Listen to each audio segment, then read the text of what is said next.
wild because, like, if you look at Floyd's resume, it's much deeper than Crawford's. And Floyd was faster and he had a better defense and all that stuff. I think Crawford is better, bigger. He's actually he moved in weight class, and I would say Crawford is a better fight all around fighter. About what he had to say about you when he said you're way better than Floyd Money Mayweather. I know you heard that he said that. What thoughts came to your mind when you heard that Canelo Alvarez said that about you? Hey, that's a big compliment.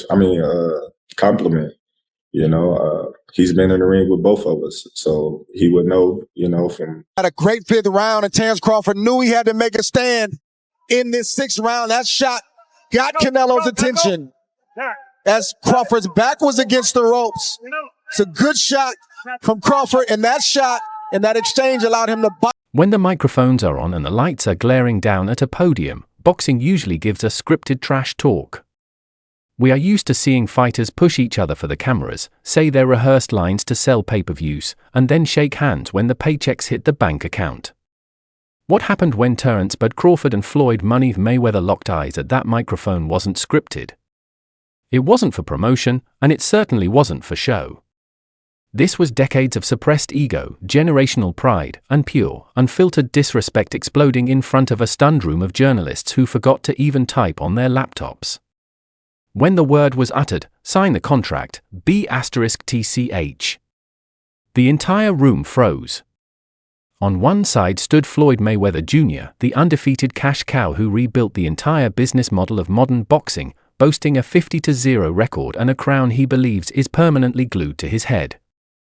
On the other side stood Terence Crawford, the cold-blooded, switch-hitting phenom from Omaha, Nebraska, who didn't just climb to the top of the sport, he tore through 3 separate weight divisions as an undisputed champion, destroying every elite fighter put in front of him with ruthless efficiency.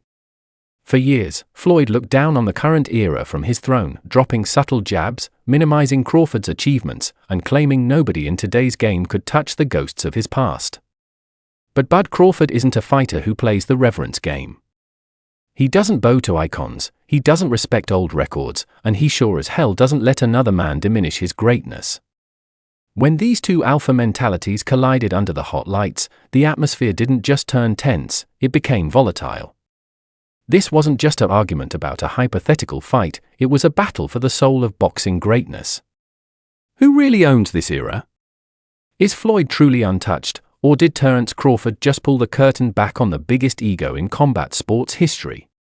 Stick around, because today we are breaking down every second of this explosive confrontation, the secret history that brought them to this boiling point, and the brutal truth about what happens when two generational kings collide. To truly understand why the tension between Terence Crawford and Floyd Mayweather reached a boiling point at that press conference, you have to peel back the layers of a Cold War that has been quietly raging in the background of boxing for nearly a decade. Boxing rivalries rarely start at the podium. They start in quiet green rooms, in subtle interview dismissals, and in the boardroom politics that divide the sport into separate kingdoms. For years, Floyd Mayweather operated as the ultimate gatekeeper of boxing narrative. Even after hanging up the gloves following his 50th victory, Floyd never truly left the ring mentally. Through Mayweather Promotions, he controlled fighters, dictated storylines, and constantly reminded the world that every multi-million-dollar paycheck in the sport exists because he pioneered the money blueprint. In Floyd's eyes, the modern fighters aren't just athletes, they are tenants living in a house he built. Enter Terence Bud Crawford. Crawford came up the hard way, grinding through the harsh, unglamorous landscape of Midwestern boxing, fighting out of Omaha, Nebraska. He didn't have an Olympic gold medal platform like Floyd did in 1996. He didn't have a legendary boxing family backing his every move. Crawford built his reputation brick by brick, weight class by weight class, using a terrifying combination of switch-hitting ring IQ, mean-spirited punching power, and a dark, competitive drive that borders on clinical. For years, as Crawford dismantled every lightweight, super lightweight, and welterweight placed in front of him, the casual boxing public kept asking one question: why isn't Crawford the undisputed face of the sport? The answer was simple: promotional walls and Floyd Mayweather's lingering shadow. When Crawford was signed with top rank under Bob Arum, Mayweather and his loyal network of media allies frequently took subtle shots at Crawford's marketability. Floyd would do interviews where he'd give Crawford backhanded compliments. He'd say things like, "Terence Crawford is a hell of a fighter, but he doesn't know how to sell pay-per-views. He needs to learn the business." To a pure fighter like Crawford, who prides himself on letting his fists do the talking rather than putting on a circus act for camera clicks, those comments weren't just advice, they were patronizing. Every time Crawford achieved something historic, like becoming the first male fighter in the four-belt era to become undisputed at 140 pounds, Mayweather's name would somehow be injected into the conversation.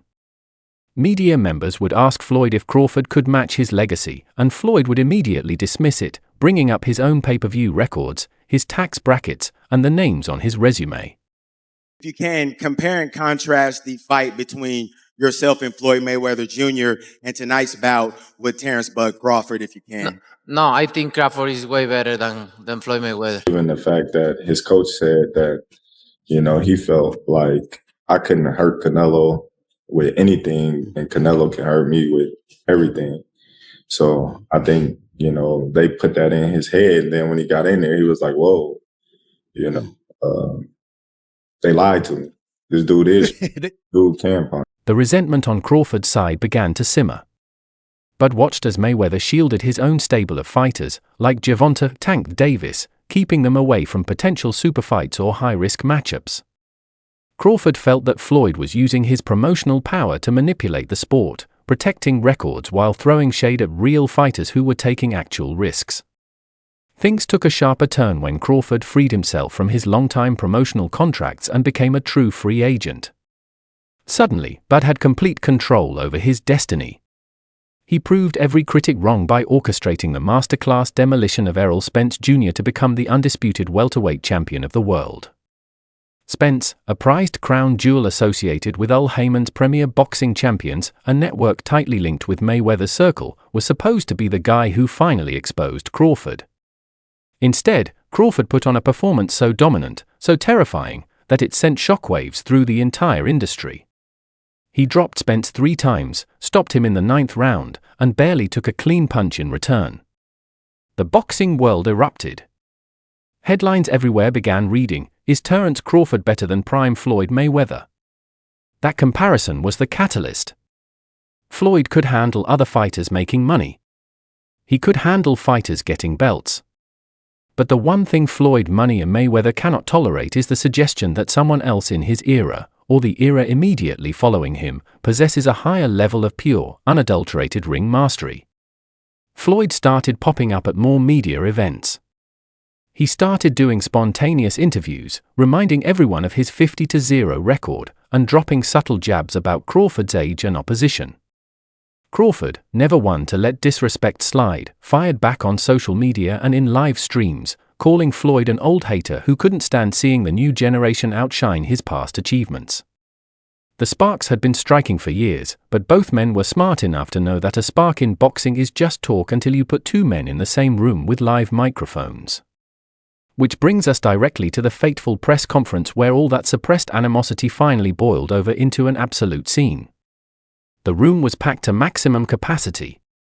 Promoters, venue executives, trainers, and media members from every major sports outlet had gathered for what was supposed to be a routine high-profile boxing press conference. The cameras were flashing, the branding banners were stretched tight behind the dais, and the standard corporate pleasantries were underway. Then Floyd Mayweather stepped into the building. Dressed in his signature high-end fashion, flanked by security detail, Floyd walked in with the unshakable aura of a man who believes he owns the building, the sport, and everyone sitting inside it. He took a seat near the side of the stage, instantly drawing a swarm of camera lenses away from the podium. Terence Crawford was sitting at the main table. His expression was stone cold. But isn't a guy who gets distracted by glitz or grand entrances. He sat there with his arms folded, watching Floyd suck the air out of the room. You could feel the thermal shift in the venue, the casual chatter among reporters died down, replaced by that electric, nervous energy that only happens right before a fight breaks out in the crowd. It started during the Q&A segment. A reporter directed a question to Crawford regarding his legacy and how his achievements stacked up against past legends who ruled multiple weight classes, specifically mentioning Floyd Mayweather's reign at welterweight. Crawford leaned into the microphone, his voice low, steady, and sharp. "I don't need to compare myself to nobody from the past," Crawford said, staring straight ahead. "Floyd did his thing in his era. Respect to him. But I'm doing shit that's never been done in this era. I'm fighting everybody they put in front of me, no cherry-picking, no catchweights, no delays. I'm taking the real fights when they're hot." The subtext was a direct missile aimed at Floyd's reputation for meticulously timing fights, like delaying the Manny Pacquiao showdown until Pacquiao had suffered key losses. From the side of the stage, Floyd couldn't hold his tongue. He didn't even wait for a microphone to be passed to him. "Hold on, hold on." Floyd chimed in, his voice carrying clearly over the ambient noise of the room. "Let's talk about real facts. You talking about taking real fights?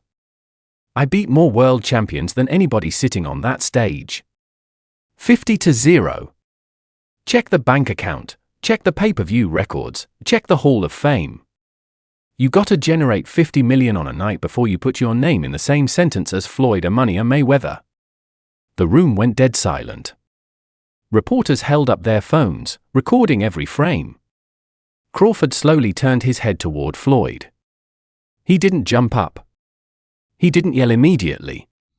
The thing about Crawford that people have to understand, it's wild, because like if you look at Floyd's resume, it's much deeper than Crawford's. And Floyd was faster and he had a better defense and all that stuff.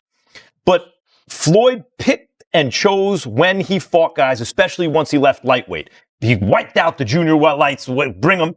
Lightweight, he jumps up to Jose Luis Castillo first thing. A lot of people think he lost the first fight, I didn't, but then he won the rematch. Lightweight, he was careful about when he fought guys. So even though his resume is deeper with names, people remember, but he didn't want it with certain dudes at certain times.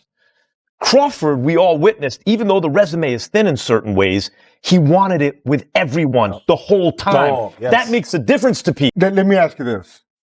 Again, also talking about Floyd. He didn't start fighting real fighters, in my opinion, until he left Top Rank. Okay. Also. Like, I feel like Top Rank... You can say the same thing about Oscar. Yeah. I feel like, promotionals are hold them back, hold a lot of fighters back. Terence Crawford was also a Top Rank fighter. Instead, he gave Floyd that chilling, razor-sharp glare, the same look he gives opponents right before he shifts stances and closes their eyes. "There you go again with the money talk, Floyd," Crawford snapped back, his voice rising with dangerous intensity. "Every time somebody talks about actual skill, you start talking about paper. We ain't talking about accounting, man. We talking about fighting. You spent your whole career protecting that zero, taking the safest route every chance you got. You sat up here talking about calling me out, talking about what you would have done to me in your prime." Floyd stood up from his seat, adjusting his jacket, pointing his finger toward Crawford on the podium. "I was the king for 20 years. 20 years. Nobody touched this face. You had to wait until I was retired to get your shine." That was the spark that set off the powder keg. Crawford stood up from behind the podium, pushing his chair back so hard it rattled against the backdrop. His head trainer, Brian "BoMac" McIntyre, immediately stepped up beside him, barking at Floyd's entourage. Security guards instinctively surged forward, forming a thin human wall between the dais and the floor. Crawford leaned way over the microphone, his eyes locked dead on Floyd Mayweather. "You talk all that *T behind a microphone."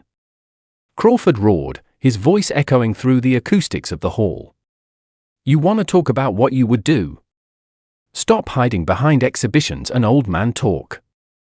If you think you still got it, if you think this era is easy, sign the contract, *TCH. The phrase hit the room like a physical blow. The entire media row gasped, followed by a chorus of wild shouts from the back of the auditorium. "Sign the contract!"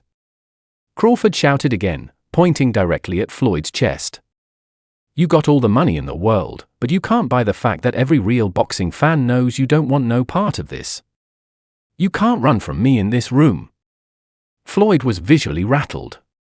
Usually, Floyd controls the room with ease, using his charisma and fast-talking style to overwhelm anyone who challenges him. But Crawford wasn't trying to out-talk Floyd, he was offering a raw, unfiltered fight challenge that stripped away all the commercial polish. Floyd started shouting back about his business ventures and his undefeated record, but his voice was drowned out by the absolute chaos that had overtaken the press conference. BoMac was screaming over security, "He'd stop you, Floyd. He'd knock you out and you know it." It took nearly 10 minutes for security personnel to restore order and separate the two camps, but the damage was already done. The footage immediately went viral across social media, racking up millions of views in hours. This wasn't just another press conference spat. It was the moment the generational divide in boxing shattered into open warfare. When the video clip settled and the dust cleared from that wild press conference, the entire combat sports world fractured into two passionate camps.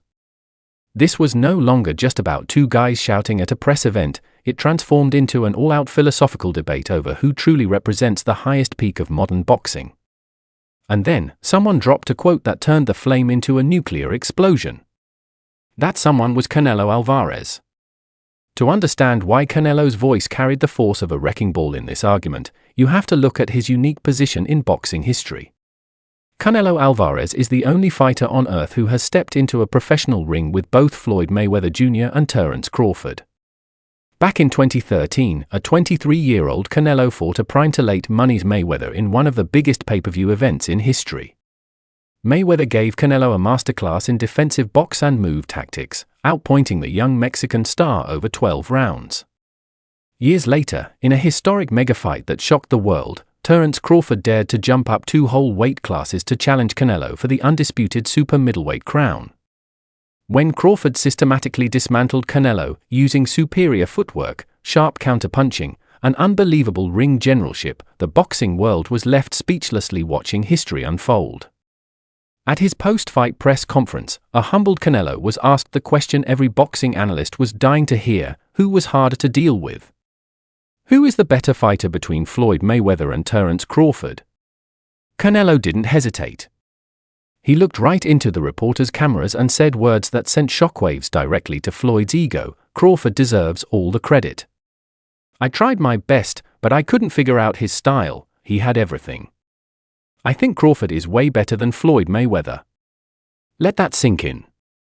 The face of Mexican boxing, a legend in his own right who shared 24 rounds with both icons, explicitly stated on global television that Terence Crawford is way better than Floyd Mayweather.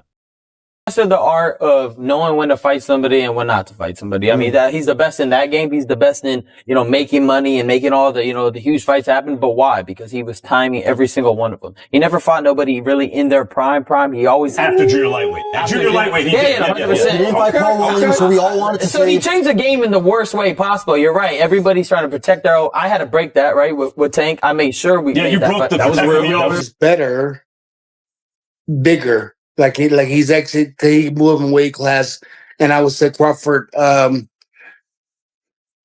is a better fight all around fighter. Mayweather's really good too, though. You can knock him as well. He's very talented. It would have been a tough fight, but I think Crawford would have the edge over Mayweather because of the long arms and because his. If Floyd was annoyed before, Canelo's statement was like pouring gasoline directly onto an open flame. Immediately, the boxing media split down the middle. Sports analysts like Stephen A. Smith scrambled to defend Floyd's honor on national broadcasts. Stephen A. argued vehemently, "You cannot disrespect Floyd Mayweather's defense. Floyd was a magician. Once Floyd moved up to welterweight, his hands were always brittle, but he still dominated because nobody could hit him clean. Crawford gets hit, Floyd didn't get hit." But the new school of boxing trainers and fighters fought back hard. Terence Crawford's longtime trainer, Brian "BoMac" McIntyre, went on public record with a statement that made headlines across TalkSport and major sports networks. When asked how a prime versus prime matchup between Terence Crawford and Floyd Mayweather would actually go down in the real world, BoMac didn't just pick his fighter to win by decision, he made an outrageous claim. Bud would stop him, BoMac said with complete confidence. Floyd was great for his time, but Bud's killer instinct is different. Bud adapts faster, punches harder from both stances, and once he finds your rhythm, he hurts you. Floyd never faced a switch hitter with Bud's length, power, and mean streak. Bud would knock Floyd out. To claim someone would knock out Floyd Mayweather, a man who was never officially knocked down in 50 professional fights and whose shoulder roll defense is studied in boxing gyms like sacred text, was pure blasphemy to Mayweather loyalists. Promoter Eddie Hearn jumped into the debate, adding fuel to the chaotic fire. Hearn publicly stated that in terms of pure versatility, offensive finishing ability, and willingness to take high-risk fights without demands for catchweights or rehydration clauses, Terence Crawford has built a resume that is actually purer than Floyd's.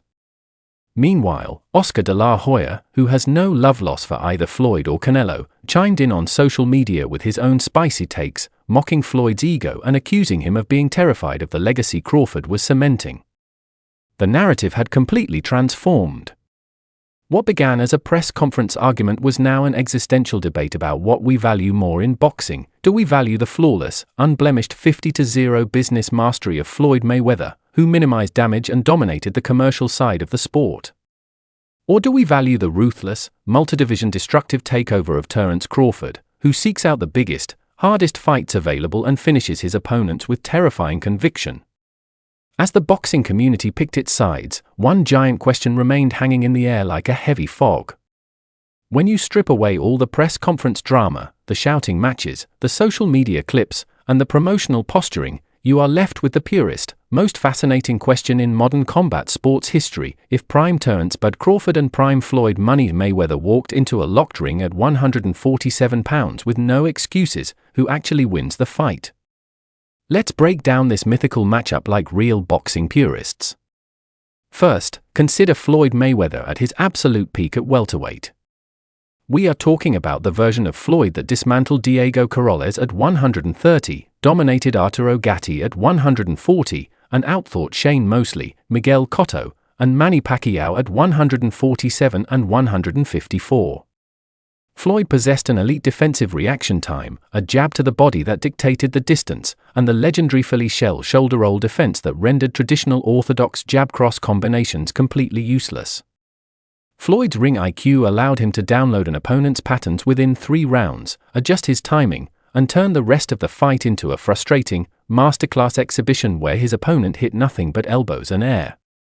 However, Terence Crawford presents a stylistically terrifying problem that Floyd rarely had to solve in his career. Crawford is a natural switch hitter who flows effortlessly between orthodox and southpaw stances without losing power, balance, or defensive integrity. Why does that matter against Floyd Mayweather? Because the traditional shoulder roll defense relies heavily on facing an orthodox fighter whose right hand comes over the top. Against a high-level southpaw who can jab with reach, control lead foot positioning, and throw straight left hands down the pipe, the shoulder roll loses much of its efficiency. When Floyd fought elite southpaws like Zab Judah or DeMarcus "Chop Chop" Corley, he ran into serious trouble early in those fights before adjusting. Zab Judah actually buzzed Floyd and landed clean southpaw straight lefts that forced Floyd to abandon the shoulder roll and switch to a high guard. Now imagine that southpaw isn't just Zab Judah. Well, I look at it in a situation like this. I mean, they compared me to a Sugar Ray Leonard, I'm talking about as far as skills, as far as my skills. And I feel I'm on the level of a Sugar Ray Leonard, and I feel that he's not on the level of a Roberto Duran, so he's not going to be able to handle it at all. You can mark my word. No, we ain't doing that fight. Maybe planning on vacating the belts? No, we ain't gonna vacate the belts. We just gonna sit where we need to sit for a minute, and then, just like I said, get back in the gym and do our. The fighting pride of Omaha, Nebraska, USA, and Ring Magazine, an undisputed super middleweight champion of the world, Terence Crawford.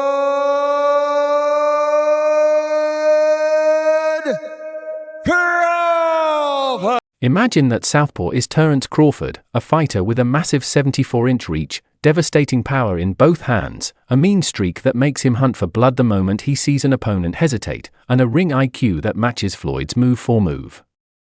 Crawford doesn't just box to win rounds on points. He boxes to dismantle a man's confidence. When Crawford steps into the ring, he spends the first 2 or 3 rounds observing. He takes notes, eats a few jabs, reads your foot placement, and then, like a grandmaster solving a chessboard, he flips the switch. Once Crawford finds the entry angle, he becomes a relentless finisher. On the flip side, Floyd Mayweather's greatest weapon was never just his physical skill, it was his psychological dominance. Floyd made fighters beat themselves before they even stepped into the ring.